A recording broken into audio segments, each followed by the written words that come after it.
Welcome back. We're in the newsroom at NetNewsLedger. We've got Minister Michael Gravelle, the MPP for Thunder Bay Superior North. You're changing hats a little bit in the few weeks coming to go, Michael. It's election time coming for June 7th. What do our readers and viewers need to know about Thunder Bay Superior North and Michael Gravelle?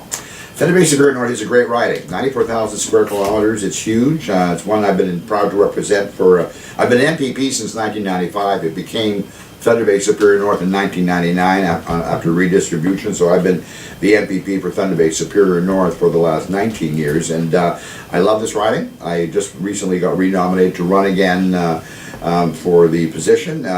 As of May the 9th, I think when the writ will be issued, I will become a candidate and not an MPP or a minister anymore. And I'll be making my case from this point on to my constituents that I hope they will consider returning me to office. I've worked incredibly hard to represent the interests of my constituents at Queen's Park for all those years, and I feel completely dedicated to this with as much passion and determination as ever. And I think it's even more important that a strong northern voice is there. And I think we're at a critical time in our history in the province, so I want to be that voice, and I hope that my constituents will consider returning me to office. What are some of the highlights, say over the last 4 to 8 years, that you really feel there's, when your political career, whenever you decide to retire, what are the highlights? Well, people tend to point to the four-laning of the highway between Thunder Bay and Nipigon as being hugely important. I fought really hard for that.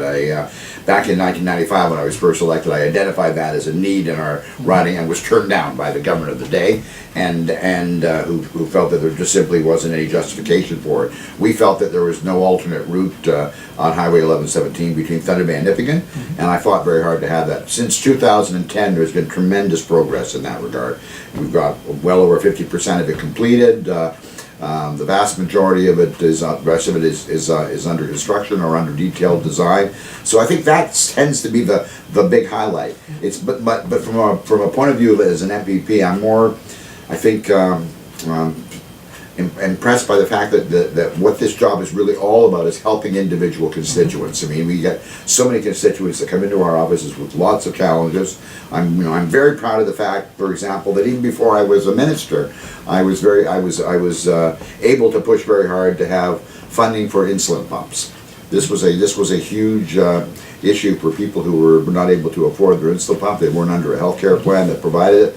I fought very, very hard with the Minister of Finance at the time, and managed to get that into a budget about 10 years ago. So now those kind of the insulin pump and all the supplies associated with it are now part of the Ontario Health Plan. So that's made a huge difference to people with diabetes, and I feel very touched by the fact that people still today come up to me and talk to me about that and about what a difference that has made in their lives. I'm talking to all of the candidates, but especially to the people who've been elected leaders in the community. I can't imagine sometimes, you must not have a day go by where you're in the riding and somebody comes up and they've got an issue to raise, or they want to find out what's going on, or it must take a toll on your day, but the passion is why you love it.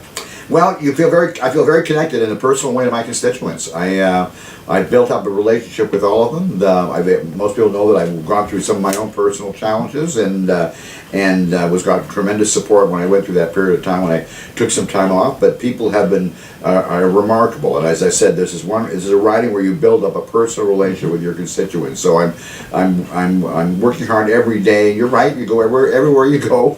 People stop you and talk to you about various issues they have and concerns they have, and I want to be that voice. I want to be as strong as I can, a strong voice for those people. So it's a tremendous job. It's a more like a mission or a vocation, shall I say, than it is a job. And I think that's how I approach it.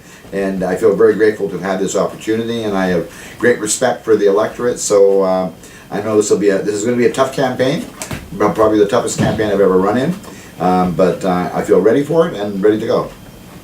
With that, we'll be having you in hopefully several times between now and June 7th. We're going to be doing politics on NetNewsLedger in a whole new way, and it's going to be really exciting, and I thank you for coming in. I look forward to it, James. Thank you. Thank you. James in the NetNewsLedger newsroom, this is Politics 2.0. Thank you for tuning in.